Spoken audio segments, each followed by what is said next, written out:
الرحمن الرحيم، والصلاة والسلام على أشرف الأنبياء والمرسلين أبي القاسم محمد وآله الطيبين الطاهرين. اللهم صل على محمد وآل محمد.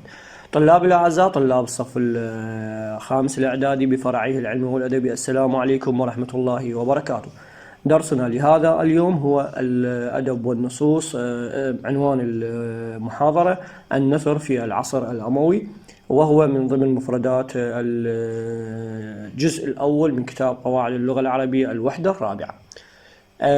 النثر هو الكلام المرسل الذي لا يتقيد بوزن ولا قافية. هذا أخذناه بصف الثالث المتوسط، وهو عكس الشعر. إذن احنا الآن نتكلم عن النثر وليس عن الشعر.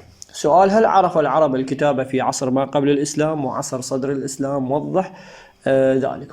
الجواب: نعم، لقد عرف عصر ما قبل الإسلام أشكال متنوعة من الكتابة سجلت فيها المعاهدات والأحلاف وبعض العقود، ولا سيما في بعض المواطن بالجزيرة العربية وما يجاورها، ومنها الحيرة وغسان ونجران ومكة والمدينة، ولم تقتصر عليها بل تعدتها إلى البادية.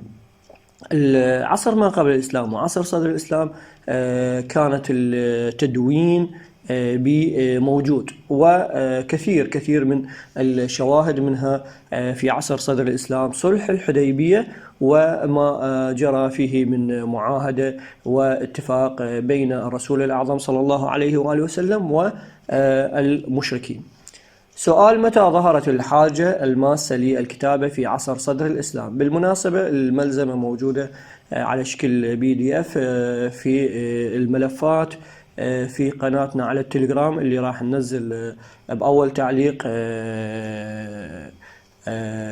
وياي الرابط مالتها حتى تكون موجودة عند كل الطلاب اللي يشاهدوني على اليوتيوب. السؤال: متى ظهرت الحاجة إلى الماسة للكتابة في عصر صدر الإسلام؟ الجواب: ظهرت الحاجة الماسة ولا سيما بعد ظهور الرسائل المتبادلة بين الرسول صلى الله عليه وآله وسلم ورؤساء الدول والخلفاء والولاة والأمراء.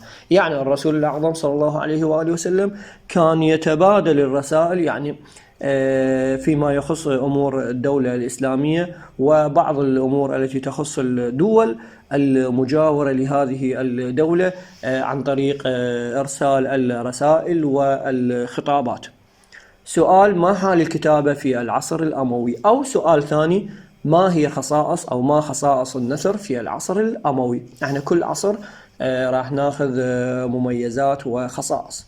الجواب: ازدادت الحاجة إلى الكتابة، فظهر كتاب محترفون لكتابة الرسائل في الدواوين. هاي أول نقطة. 2: قد تبارى الكتاب بالعناية بكتاباتهم ليكسبوا رضا الخلفاء. 3: ظهر كتاب الخراج الذين ينظمون الأمور المالية للدولة الأموية. 4: برز شكلان من أنواع الكتابة، هما كتاب الدواوين اللي هم موظفين عند الدولة، والخطباء. سؤال: لما ازدهرت الخطابة في العصر الأموي؟ ما سبب ازدهار الخطابة في العصر الأموي؟ الجواب: أولا، كان الخطباء أصحاب مواهب بلاغية تفننوا فيها. يعني الخطباء هم عمالقة في اللغة العربية. ثانيا، الحاجة إلى بث روح الإيمان والحماسة عند الجنود في المعارك في الفتوحات الإسلامية وحثهم على القتال. يعني الخطيب كان يصعد إلى المنبر ويحث الجنود ويحثهم على القتال والدفاع عن الدين الإسلامي وعن الدولة الإسلامية وحثهم على القتال في سبيل الله. ثالثا، كان الولاة يوظفون الخطب للتأثير في الناس أو للوعظ أو التحذير. يعني مثلا يحثونهم على عبادة الله الواحد الأحد أو احترام القانون، أو يعظونهم أو تحذيرهم من خطر أو شيء قادم. بما تميزت الخطابة في العصر الأموي أو مميزات الخطابة؟ أولا، من أنواع الخطب في العصر الأموي أنه كانت عد خطب دينية وخطب سياسية. ثانيا، العناية بالألفاظ والصيغ البلاغية، يعني محسنات اللفظية وتوظيف المعاني. ثالثا استعمال العبارات الموجزة، يعني خطبهم ما كانت طويلة وتأخذ وقت ويصير عند المتلقي والسامع ملل.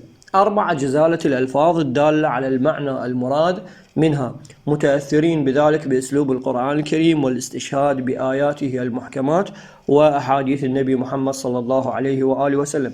إذن أغلب الخطب والخطباء يأخذون الخطباء من القرآن الكريم آيات وأحاديث النبي محمد صلى الله عليه وآله وسلم للاستشهاد في الموضوع، و أيضا نقدر نقول وضع اللمسات الأخيرة على الموضوع وترتيب الكلام وتزيينه بآيات قرآنية تدل على نفس المعنى ونفس الهدف ونفس الغاية. طلابنا الأعزاء، إلى هنا أنهيت هذا الدرس القصير. انتظروني إن شاء الله في دروس قادمة من دروس الأدب للصف الأدب والنصوص للصف الخامس الإعدادي العلمي والأدبي. أعيد وأكرر أنه تقدر تحصل أو تستطيع الحصول على الملزمة ملف PDF من خلال دخولك إلى التليجرام. الرابط مال قناتي سيكون في الوصف وفي التعليق الأول المثبت، وتدخل على الملفات وبإمكانك أخذ الملزمة والاستفادة منها. طلاب الأعزاء، إلى هنا أنهيت درسي لهذا اليوم، والسلام عليكم ورحمة الله وبركاته.